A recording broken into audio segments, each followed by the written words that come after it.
এইবাৰ ইউএছটিএমৰ আচাৰ্য মহবুবুল হকৰ বিৰুদ্ধে গোচৰ ৰুজু কৰা হৈছে।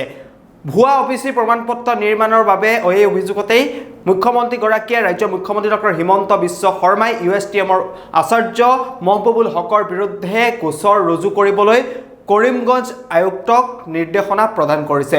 ইউএছটিএমৰ উপাচাৰ্য মহবুবুল হকে ভুৱা অভিচি পত্ৰ তৈয়াৰ কৰাৰ অভিযোগ উত্থাপন কৰি মুখ্যমন্ত্ৰীগৰাকীয়ে এতিয়া মহবুবুল হকৰ বিৰুদ্ধে গোচৰ ৰুজু কৰিবলৈ নিৰ্দেশনা জাৰি কৰিলে কৰিমগঞ্জৰ আয়ুক্তলৈ। সবিশেষ এই মুহূৰ্তত লৈ আহিছোঁ আপোনালোকৰ বাবে।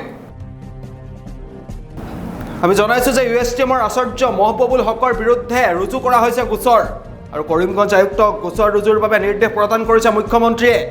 আচাৰ্যগৰাকীয়ে ভুৱা অফিচি প্ৰমাণপত্ৰ উলিওৱা বুলি অভিযোগ মুখ্যমন্ত্ৰী ডক্টৰ হিমন্ত বিশ্ব শৰ্মাৰ আৰু মহবুবুল হকৰ অফিচি প্ৰমাণপত্ৰ নাকচ কৰিছিল কৰিমগঞ্জ আয়ুক্তই, কিন্তু সেই সময়ত ৰুজু কৰা নাছিল গোচৰ। আমি পুনৰবাৰ জনাইছোঁ এইবাৰ ইউএছটিএমৰ আচাৰ্য মহবুবুল হকৰ বিৰুদ্ধে গোচৰ ৰুজু কৰা হৈছে। কৰিমগঞ্জ আয়ুক্তক গোচৰ ৰুজুৰ বাবে নিৰ্দেশনা প্ৰদান কৰিছে মুখ্যমন্ত্ৰী ডক্টৰ হিমন্ত বিশ্ব শৰ্মাই আৰু আচাৰ্যগৰাকীয়ে ভুৱা অফিচি প্ৰমাণপত্ৰ উলিওৱাৰ অভিযোগ মুখ্যমন্ত্ৰী ডক্টৰ হিমন্ত বিশ্ব শৰ্মা মহবুবুল হকৰ অবিচি প্ৰমাণপত্ৰ নাকচ কৰিছিল কৰিমগঞ্জ আয়ুক্তই, কিন্তু সেই সময়ত ৰুজু কৰা নাছিল গোচৰ আৰু এতিয়া পুনৰ ইউএছটিএমৰ আচাৰ্য মহবুবুল হকৰ বিৰুদ্ধে গোচৰ ৰুজুৰ নিৰ্দেশনা প্ৰদান কৰিছে কৰিমগঞ্জ আয়ুক্তলৈ আৰু মুখ্যমন্ত্ৰী ডক্টৰ হিমন্ত বিশ্ব শৰ্মাই এতিয়া কৰিমগঞ্জৰ আয়ুক্তক মহবুবুল হকৰ বিৰুদ্ধে গোচৰ ৰুজু কৰিবলৈ নিৰ্দেশনা প্ৰদান কৰিছে মুখ্যমন্ত্ৰী ডক্টৰ হিমন্ত বিশ্ব শৰ্মাৰ। কিছু ভাষ্য আছে এই সন্দৰ্ভত, সেই ভাষ্য এই মুহূৰ্তত আপোনালোকৰ বাবে আগবঢ়াইছোঁ।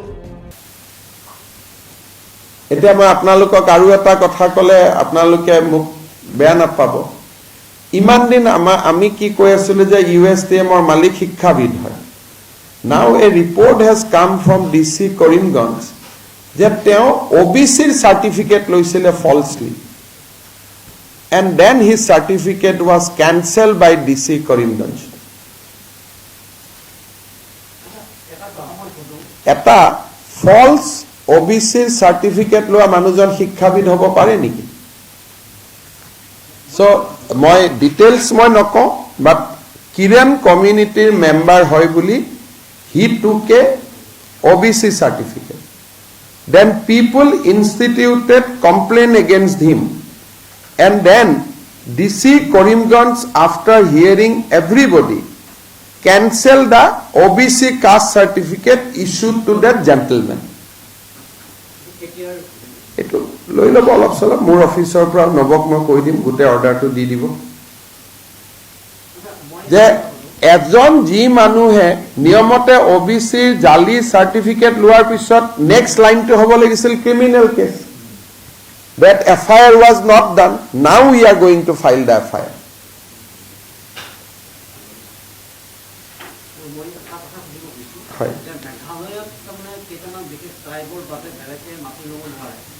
সেইটো এটা ডাঙৰ কথা।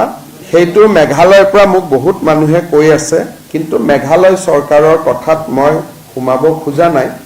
কিন্তু এইটো এটা ইণ্টাৰেষ্টিং, যিবিলাক মানুহে ইমান দিনে চাৰ্টিফিকেট দি আছিলে যে ইমান ডাঙৰ শিক্ষাবিদ এডুকেশ্যনেলিষ্ট, এতিয়া ওলাইছে যে অবিচিৰ ফলছ চাৰ্টিফিকেট লৈছিলে and then his certificate was cancel by the DC. ডিচিয়ে কেনচেল কৰিলে কিন্তু FIR এখন ফাইল নকৰিলে। নিয়মতে ফলছ চাৰ্টিফিকেট ল'লেতো FIR হ'ব লাগে।